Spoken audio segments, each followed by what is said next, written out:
राम राम सभी को। आज मैं eastern central railway recruitment cell 4th floor C block Maurya Lok complex Dak bungalow road Patna की तरफ से निकली हुई रेलवे वैकेंसी के बारे में आपको मैं जानकारी देने जा रहा हूँ। ये बहुत बड़ी वैकेंसी निकल के आई है। इसका नोटिफिकेशन नंबर RRRC/ECR/HCT.APP.2023-24 निकल के आएगा। मैं आपको बताना चाह रहा हूँ engagement of apprentice for apprentice training under the apprentice act 1961 और ईस्ट सेंट्रल रेलवे के अंदर ये वैकेंसी निकली। इस वैकेंसी के बारे में बात करें तो हम ओपनिंग ऑफ ऑनलाइन एप्लीकेशन 10 नवंबर 2023 11 बजे से स्टार्ट हो चुकी है इसकी ओपनिंग ऑनलाइन एप्लीकेशन, और जो date and time of closing of online application है इसकी 9 दिसंबर 2023 1700 हावर्स तक ये क्लोज हो जाएगा। इसकी साइट बंद हो जाएगी। ये जो कि RRB पटना के द्वारा जो वैकेंसी निकली हुई है, इसमें आपको बताना चाह रहा हूँ कि जो इसमें आपको एक candidate have to choose only one division, एक डिवीज़न आपको इसमें चुनना पड़ेगा। जो पहली डिवीज़न है दानापुर डिवीज़न।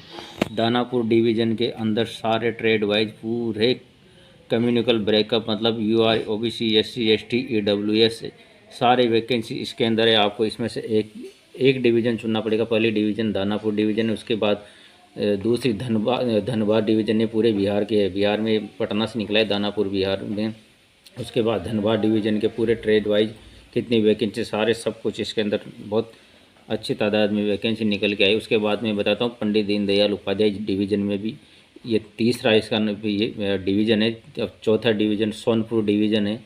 सोनपुर डिवीज़न के अंदर भी पूरी डिटेल देख सकते हो आप। SC ST OBC में fitter, black Smith, welder, carpenter, painter सारे पूरे। उसके बाद समस्तीपुर डिवीज़न के अंदर आप देख सकते हो इस नोटिफिकेशन के अंदर। उसके बाद plant depot oblique Pandit Deendayal Upadhyay के अंदर वैकेंसी देखो तो खूब वैकेंसी निकल के आई इसके अंदर। ये मैं आपको बता दूँ, इसमें जो आपकी वैकेंसी है दानापुर डिवीज़न के अंदर टोटल 675 वैकेंसी है सारे कैटेगरीज को मिला के। UR OBC SC ST EWS total 675 इसमें दानापुर में है। दानापुर के बाद फिर चलेंगे हम धनबाद डिवीज़न में। धनबाद में 156 वैकेंसी है। उसके बाद चलेंगे हम पंडित दीनदयाल उपाध्याय जंक्शन में, तो यहाँ पे 518 वैकेंसी है। उसके बाद सोनपुर डिवीज़न की तरफ चलते हैं तो यहाँ पे 47 वैकेंसी है। समस्तीपुर डिवीज़न में आप नज़र डालें तो यहाँ पे टोटल 81 वैकेंसी है सारे ग्रुप्स को जोड़ के SC ST OBC UR EWS।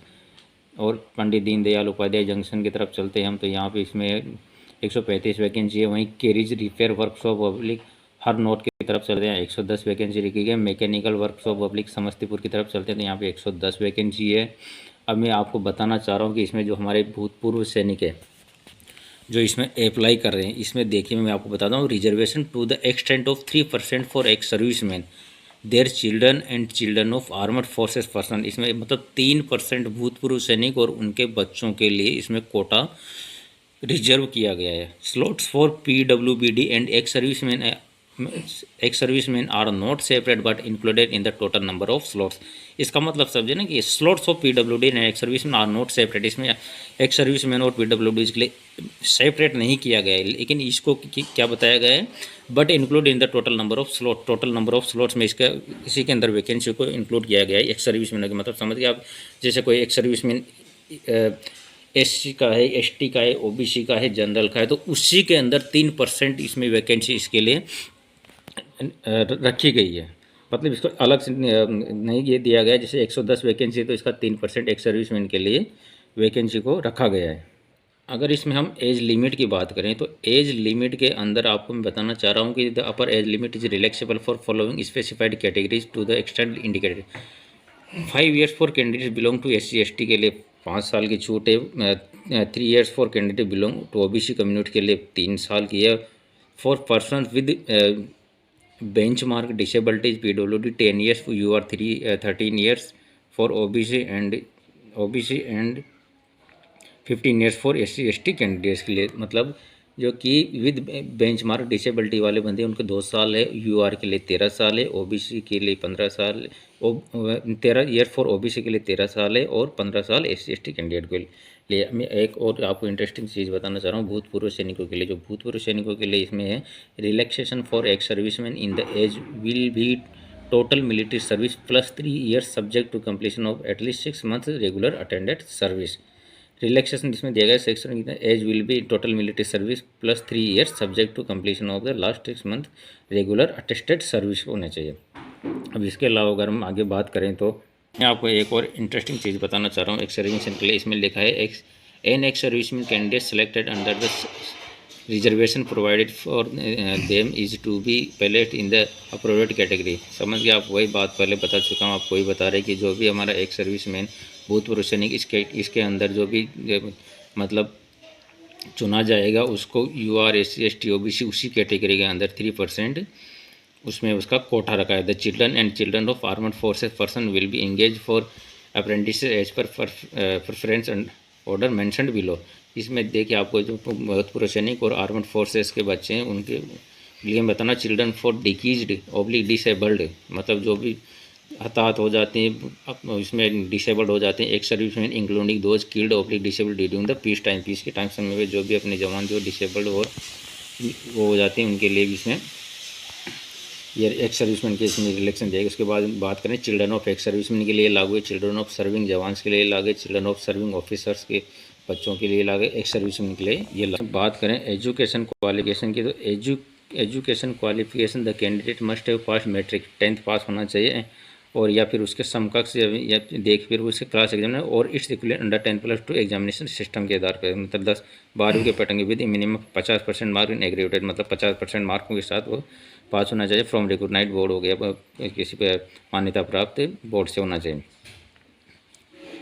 उसके बाद हम बात करते हैं कि vocational training for certificate issued by national council for vocational training certificate भी उसको मान्यता प्राप्त उससे होना चाहिए। पेमेंट ऑफ फीस की बात करें तो इसमें एप्लीकेशन फ़ीस है जो कि 100 रुपये रखी गई है और ये रखी गई है नॉन रिफंडेबल, ये रिफंडेबल वापस नहीं होगा। हम बात करें कि डॉक्यूमेंट्स टू बी अपलोडेड, मतलब क्या क्या डॉक्यूमेंट्स अपलोड करने जो कि ये रेलवे रिक्रूटिंग बोर्ड पटना के द्वारा वैकेंसी निकली। इसमें कैंडिडेट इसमें देखो SSC इक्विवेलेंट मार्क्स शीट हो गई जो कि अपने 10th की मार्कशीट हो गई। उसके बाद certificate for proof of date of birth का अपने जो प्रमाण पत्र है वो होना चाहिए, ये तो 10th की मार्कशीट हो गई, या फिर living certificate indicating date of birth हो गया। उसके बाद कंसोलिडेटेड मार्कशीट ऑफ ITI का मार्कशीट का प्रमाण पत्र होना चाहिए जिसमें ट्रेड और किस ट्रेड में ITI कर रखी है वो होना चाहिए। उसके बाद बता दूं मैं नेशनल ट्रेड सर्टिफिकेट होना चाहिए, कास्ट सर्टिफिकेट हो गया जिसे SC ST OBC के लिए हो गया। उसके बाद डिसेबिलिटी सर्टिफिकेट हो गया। उसके बाद डिसेबिलिटी सर्टिफिकेट देखिए आप इसके बाद एनेक्जर लगा, एनेक्जर 4 के अंदर आपको पता चल जाएगा कि डिसेबिलिटी सर्टिफिकेट किस प्रकार से बनाना है। उसके बाद डिस्चार्ज सर्टिफिकेट सर्विंग सर्टिफिकेट, इनके डिस्चार्ज सर्टिफिकेट हो गया जो कि अपने भूतपूर्व सैनिक पेंशन आ चुकी हो उनके लिए डिस्चार्ज सर्टिफिकेट, और सर्विंग सर्टिफिकेट हो गया जो अपने अभी सर्विस के दौरान फौज में सर्विस कर रहे हैं। देखिए जो वैकेंसी निकल गई ईस्टर्न सेंट्रल रेलवे द्वारा अच्छी वैकेंसी निकल के आई है। ये भूतपूर्व सैनिकों के लिए इसमें अच्छा कोटा 3% रिजर्वेशन है इसके अंदर, भूतपूर्व सैनिकों और उनके बच्चों के लिए भी इसमें बहुत अच्छी वैकेंसी निकल के आई है। आपको पूरा इस नोटिफिकेशन के अंदर ही मिल जाएगा, इसको आप डाउनलोड कीजिए, डाउनलोड करके आप इसको देखिए, इसके अंदर पूरी जानकारी मिल जाएगी आपको। मोड ऑफ सिलेक्शन कैसे है मैंने बाकी आपको इसमें मोटा मोटा तौर पर सारा सब कुछ बता दिया है। उसके बाद आप पूरा पढ़ सकते हो इसमें, जो मैंने नहीं बताया इसमें आप एलिजिबल कंडीशन बता चुका हूँ मैं। इसके बाद reservation for economically weaker section EWS वालों के लिए पूरा लिखा हुआ, इसके साथ अनेक्जर वगैरह सब कुछ पूरा फॉर्मेट लगा हुआ है इसके अंदर। तो एक बार आप इसको ज़रूर पढ़े। इसमें डिसेबिलिटी जब standard for fitness for the person with disability, blindness नहीं होना चाहिए, लो विजन नहीं होना चाहिए, हियरिंग इम्पेयरमेंट नहीं होना चाहिए, लोकोमोटर डिसेबिलिटी का नहीं होना चाहिए, सेरेब्रल पैल्सी नहीं होना चाहिए, मल्टीपल डिसेबिलिटीज़ नहीं होना चाहिए, degree of disability for reservation है। इसके अंदर आपको सब कुछ मिल जाएगा, देखिए अनेक्जर के साथ इसमें लगा हुआ है। तो हाउ टू अप्लाई कैसे करें, अप्लाई करने के लिए आप अपने इस साइट पे जाके www.rrcr.gov.in पर लॉगिन करके आप इसकी पूरी अपना ऑनलाइन रजिस्ट्रेशन कर सकते हो। इसके बाद हम बात करें तो ये पूरे भी डॉक्यूमेंट जो भी क्या है, scan photograph, soft copy of photographs है, स्कैन सिग्नेचर, ये जो जितने भी डॉक्यूमेंट लगने हैं ये सारे इसके अंदर। तो आपको मैंने बता ही दिया लास्ट डेट वगैरह कब है, और ट्रेनिंग पीरियड एंड स्टिपनेट सब कुछ इसके अंदर लिखा है, एग्रीमेंट ऑफ ट्रेनिंग होगा, सब कुछ इसके अंदर आप इसको ध्यानपूर्वक पढ़ सकते हो। इस नोटिफिकेशन मेडिकल फिटनेस में देख सकते हो आप, ये हेल्प डेस्क है, इस पर आप कॉल भी कर सकते हो, इंपॉर्टेंट इंस्ट्रक्शन सारे पढ़ सकते हो आप इस नोटिफिकेशन के अंदर।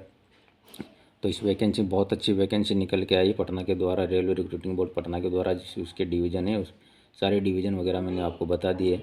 तो आप इस वैकेंसी को ज़रूर देखिए और अपने भूतपूर्व सैनिकों के लिए बहुत अच्छी वैकेंसी निकल के आई। 3% इसमें रिजर्वेशन रखा हुआ है, जो कि आपने यहाँ पे ईस्टर्न सेंट्रल रेलवे द्वारा निकल के आई है, डाक बंगलो रोड पटना के द्वारा। इसमें सारे अलग अलग डिवीज़न है, पता एक ही डिवीज़न को आपने चूज़ करना पड़ेगा। दानापुर डिवीज़न चूज़ कीजिए आप, या धनबाद डिवीज़न चूज़ किया, पंडित दीनदयाल उपाध्याय डिवीज़न चूज़ किया, इसमें सोनपुर डिवीज़न चूज़ कीजिए, या फिर समस्तीपुर को चूज़ किया, प्लांट डिपो पंडित दीनदयाल उपाध्याय को चूज़ किया, कैरिज पे रिपेयर वर्कशॉप हरनौर को कीजिए, मैकेनिकल वर्कशॉप समस्तीपुर को कीजिए। तो ये आपको मैंने इसके बारे में बता दिया। बहुत तगड़ी वैकेंसी, बम्पर वैकेंसी निकल के आई है। तो आप इसमें अपना फॉर्म ऑनलाइन रजिस्ट्रेशन करवाए और इसकी तैयारी में जुट जाए। राम राम सभी को।